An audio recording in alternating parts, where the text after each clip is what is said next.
मित्रों हम प्यारे बच्चों, आज हम लोग पढ़ेंगे रक्षा नीति के प्रमुख तत्व। आपसे कभी प्रश्न में पूछा जा सकता है कि रक्षा नीति के प्रमुख तत्वों का उल्लेख कीजिए। देखिए, सुरक्षा के भी तत्वों के बारे में पूछा जा सकता है और रक्षा के भी प्रमुख तत्वों के बारे में पूछा जा सकता है। इतना आपको ध्यान रखना है, ठीक है। चलिए, इसको हम शुरुआत कर रहे हैं। एक राष्ट्र अपनी रक्षा नीति में क्या क्या चीजें आती हैं? जो सैनिक आक्रमणों से जो रक्षा हो, सैनिक आक्रमणों से बचाव को ही हम रक्षा कहते हैं। सुरक्षा के कई तत्व होते हैं। चारों तरफ से जो खतरे मौजूद हों उनको कहते हैं सुरक्षा। और केवल सैनिक आक्रमणों से अगर बचाव की बात हो तो उसको हम रक्षा कहते हैं, ठीक है। चलिए, एक राष्ट्र अपनी सीमाओं के विस्तार के लिए अपनी सैन्य शक्ति में वृद्धि करता है, तो अधिकांश राष्ट्र युद्ध के लिए नहीं बल्कि अपनी सुरक्षा एवं युद्ध का प्रतिकार करने के लिए सैन्य शक्ति में वृद्धि करता है। एक राष्ट्र की रक्षा नीति के निर्धारण का कोई पैमाना नहीं होता। इसके कुछ प्रमुख पहलू हैं जिनको ध्यान में रखकर रक्षा नीति निर्धारित की जाती है। मित्रों, एक बात सत्य है कि एक राष्ट्र दूसरे राष्ट्रों पर अधिकार करने के लिए युद्ध को निमंत्रण देता है और दूसरा राष्ट्र क्या करता है? अपने राष्ट्र को बचाने के लिए युद्ध करता है। ये अंतरराष्ट्रीय राजनीति का नियम है। मित्रों, आपको याद होगा कि भारत पर बहुत सारे आक्रमण हुए हैं, लेकिन क्या आपने कभी ये भी सोचा है कि भारत ने भी कभी किसी पे आक्रमण किया है? हाँ, एक वाकया हमें याद आता है जब भगवान राम ने लंका पे आक्रमण किया था। ये सत्य है कि उसमें भगवान राम लंका जाकर उस पर अटैक किए थे, लेकिन आप दुनिया जानती है कि युद्ध को थोपने वाला कौन था और युद्ध का कारण भी क्या था, ठीक है। भगवान राम की मजबूरी थी वो उनको लंका जाकर आक्रमण करने के लिए और रावण को नष्ट करने के लिए, ठीक है। बाकी उसके बाद इतिहास में कभी भी कोई ऐसा युद्ध नहीं लड़ा गया कि जहां पर भारत का कोई राजा कहीं बाहर आक्रमण किए हो, ठीक है। बाकी भारत पर आक्रमण बहुत से किए हैं। सिकंदर आया, भारत को लूट के ले गया। महमूद गजनवी आया, अब्दाली आया, नादिर शाह आया, ठीक है। और बहुत सारे तुर्कों का आक्रमण, मोहम्मद गोरी आया। तो बहुत सारे आक्रमण होते रहे, ठीक है। कहने का मतलब वही है, एक आक्रमण को थोपता है तो दूसरा अपने बचाव के लिए युद्ध करता है, इसीलिए युद्ध होता है। अर्थात अपनी सीमाओं की रक्षा करना हमारा दायित्व है और दूसरे की सीमाओं पर अधिकार करना, सीमाओं पर आक्रमण करना, दूसरे के राज्य पे अधिकार करना, ये भी हमारा ही दायित्व है। यानी एक राष्ट्र दूसरे पे आक्रमण करने के लिए युद्ध थोपता है, दूसरा अपने बचाव के लिए युद्ध करता है, ठीक है। यही सत्य है। अब इसमें देख सकते हैं कुछ नीतियां, कुछ तत्व होते हैं जिसके आधार पर रक्षा नीतियों को निर्धारित किया जाता है। मित्रों, यहां पर रक्षा नहीं, रक्षा की नीतियों को निर्धारित किया जाता है। रक्षा नीति के अंतर्गत ही आ जाती है हमारी संपूर्ण सैनिक तैयारी, ठीक है। सैनिक तैयारी और सैनिक तैयारी से जुड़े हुए हथियार और उपकरण और सेनाएं सब आ जाते हैं रक्षा नीति के अंतर्गत, ठीक है। चलिए, पहला जो है वो है राष्ट्र का आकार एवं अवस्थिति। एक राष्ट्र का आकार या तो छोटा होगा या बड़ा होगा। राष्ट्र की अवस्थिति में क्या होगा? या तो द्वीपीय होगी, या तो प्रायद्वीपीय होगी, या तो भू अवस्थित होगा। कहने का मतलब, आकार राष्ट्र का छोटा होगा या बड़ा होगा। या तो छोटा हो सकता है राष्ट्र या बड़ा हो सकता है। छोटा राष्ट्र है तो सीधी सी बात है कि उसके अंदर संसाधन कम होंगे, राष्ट्र की सीमाएं छोटी होंगी। और हाँ, एक ये भी समझ लीजिए, टेक्नोलॉजी के अभाव में छोटा आकार जो है वो कमजोरी का प्रतीक माना जाएगा, ठीक है। हालांकि ठीक है, समय के अनुसार टेक्नोलॉजी है तो अच्छी बात है, लेकिन छोटा तो है ही ना, क्योंकि छोटे राष्ट्रों को जीतना बहुत ही सरल होता है, क्योंकि इनके पास द्वितीय प्रहारक क्षमता नहीं बचती, ठीक है। मित्रों, द्वितीय प्रहारक क्षमता आपको हम बता, द्वितीय प्रहारक क्षमता क्या होती है? जैसे मान के चलिए, एक स्थान पर हम पराजित होते हैं तो फिर पीछे 5 किलोमीटर 10 किलोमीटर हटकर अपना दूसरी बार पोजीशन लेकर फिर से अपना मोर्चा संभालते हैं। वहां पर पराजित होते हैं तो फिर हम पीछे से 10-5 किलोमीटर पीछे हटकर फिर मोर्चा संभालते हैं। तो जब एक बार आक्रमण करने के बाद, दूसरा हारने के बाद जो शक्ति प्राप्त होती है, यहां नहीं हम वहां जीतेंगे, तो इसे कहते हैं हम द्वितीय प्रहारक क्षमता। यानी एक बार अगर हम कमजोर हुए तो दोबारा हमको मौका मिल जाता है। और छोटे राष्ट्रों में ये मौका बहुत कम मिलता है, क्योंकि राष्ट्र छोटा होता है। कितना भी आप आगे जाएंगे, दूसरे राष्ट्र की सीमाओं में आप जा नहीं सकते, ठीक है। चलिए, एक राष्ट्र की अवयव स्थिति या तो द्वीपीय यानी छोटा और आकार दोनों को, छोटा और बड़ा आकार जैसे भी है उसी को ध्यान में रखकर ही रक्षा नीति निर्धारित की जाती है। बड़ा आकार है तो ज्यादा सेनाएं चाहिए, जनसंख्या भी बड़ी होगी, सुरक्षा की जरूरत ज्यादा पड़ेगी, तो ऐसे में निर्धारित की जाए। राष्ट्र की अवयव स्थिति, मित्रों यहां पर आपको हम एक एक चीज समझाएंगे। द्वीपीय का मतलब होता है जो चारों तरफ जल से घिरा हो।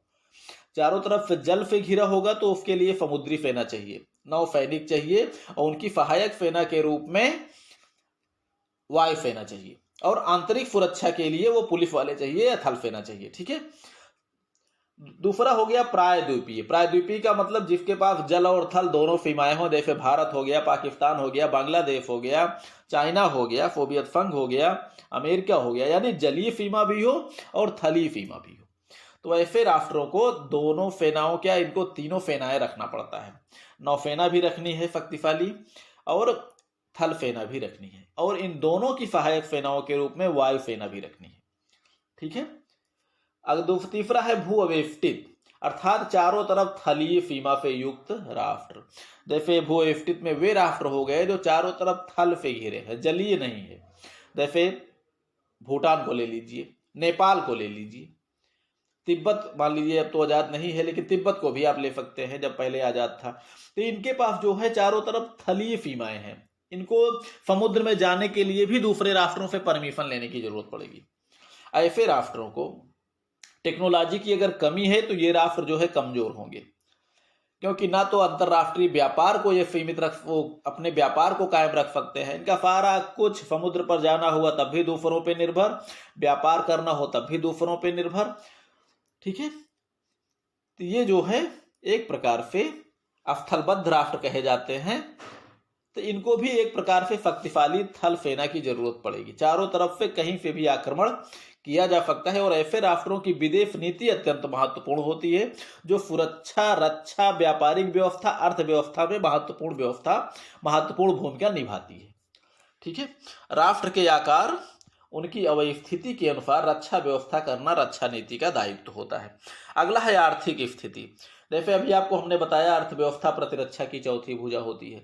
वर्तमान विज्ञान तकनीकी विकास एवं अनुसंधान के युग में रक्षा उपकरण एवं हथियार महंगे और अत्यंत विनाशकारी हैं।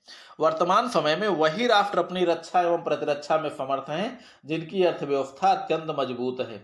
और वर्तमान रक्षा एवं प्रतिरक्षा व्यवस्था को अर्थव्यवस्था से जुड़े होने के कारण ये भी अर्थव्यवस्था भी रक्षा नीति का एक अंग होती है।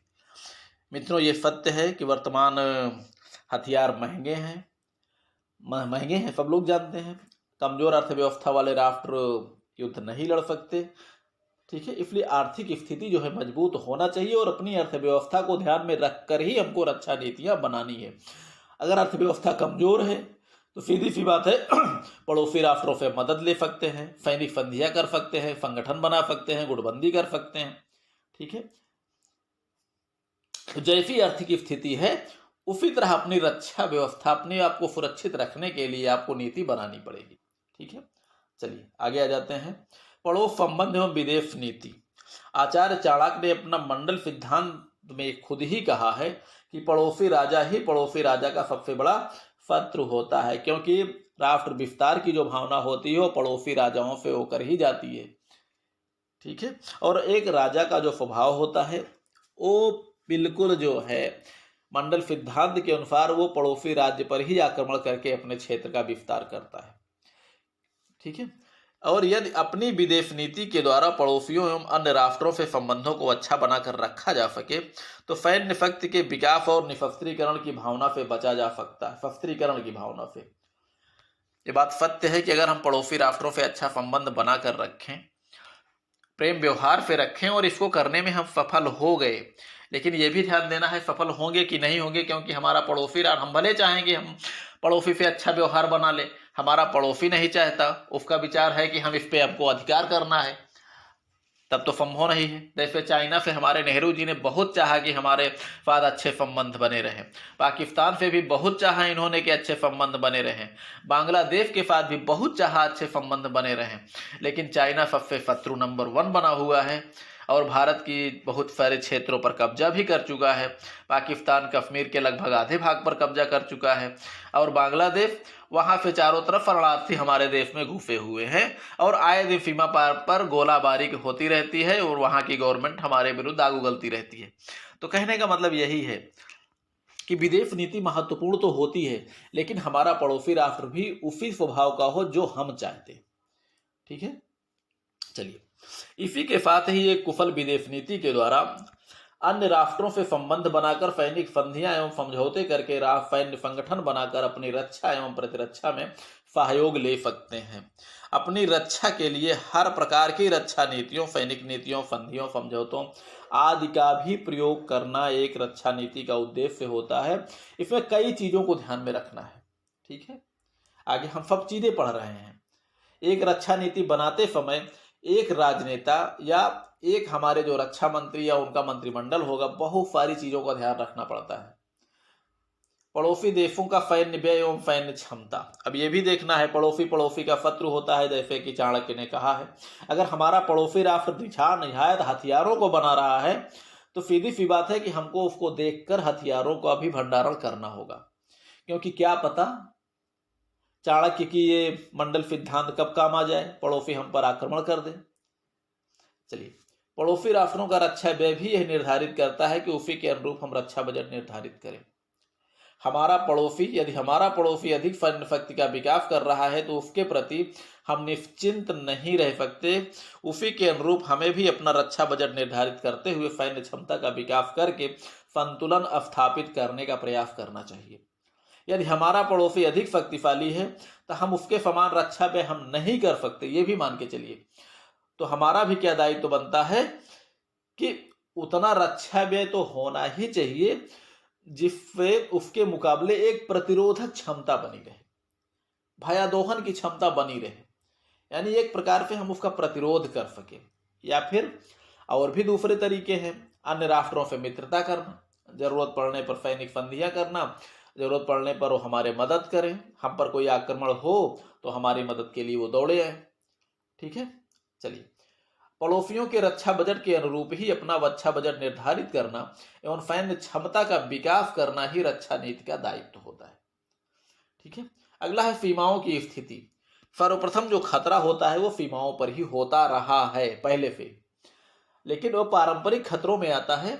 लेकिन आज के समय में खतरे तो कहीं से आ सकते हैं, उड़कर प्रक्षेपास्त्रों के रूप में डायरेक्ट ऊपर गिर सकते हैं। ठीक है, चलिए, सीमाओं से होने वाले संभावित आक्रमणों से रक्षा के लिए सीमाओं की स्थिति का अवलोकन करते हुए व्यवस्था करनी होगी। अर्थात व्यवस्था क्या करेंगे, जैसी सीमाएं हैं जहां से खतरे हैं उसी के अनुरूप वहां पर फौजियों को लगाना है। उसी तरह अपने यहाँ स्थिति को मजबूत भी रखना है। उसी तरह उपकरणों का भी निर्माण करना है। रडार की जरूरत है, रडार होना चाहिए। प्रक्षेपास्त्रों की जरूरत है, टैंकों की जरूरत है, तोपों की जरूरत है, सब होना चाहिए। कहाँ बनेंगे, उद्योगों में, अनुसंधान केंद्रों में। ठीक है, एक राष्ट्र की सीमाओं की स्थिति जलीय या समुद्री, थलीय में पर्वतीय, जंगली, समतलीय हो सकते हैं, दलदली भूमि हो सकती है, और उन्हीं सीमाओं की बनावट के अनुरूप ही रक्षा व्यवस्था और सैन्य क्षमता का विकास करना भी रक्षा नीति का एक लक्ष्य होता है। अगला है सैन्य शक्ति का विकास। विज्ञान और तकनीकी के इस युग में सैन्य शक्ति का विकास अपने सीमाओं की स्थिति के अनुरूप अपने पड़ोसी एवं शत्रुओं की शक्ति को ध्यान में रखकर किया जाता है। यहाँ पर सैन्य शक्ति के अंतर्गत संख्यात्मक, गुणात्मक एवं तकनीकी स्तर सभी को शामिल किया जाता है। सैन्य शक्ति का विकास रक्षा नीति का मुख्य तत्व होता है। मित्रों, ये सत्य है कि रक्षा नीति में भी सैन्य शक्ति तो महत्वपूर्ण है ही, इसके बारे में आपको बहुत कुछ बताना नहीं है। और प्रतिरक्षा की चौथी भुजा भी होती है सैन्य शक्ति, इसमें भी आपको बहुत बताने की जरूरत है, इसको हम लोग पहले पढ़ चुके हैं।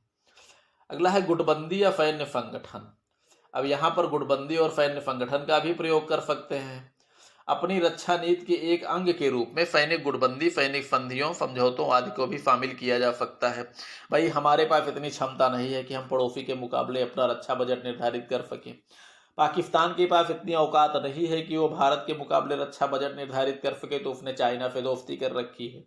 अब भारत के पास इतने क्षमता नहीं है कि चाइना के मुकाबले वो रक्षा बजट जो है व्यय कर सके, रक्षा बजट निर्धारित कर सके। तो भारत भी विभिन्न क्या बोलते हैं अमेरिका, सोवियत संघ जैसे मित्रों से दोस्ती करके रखा है।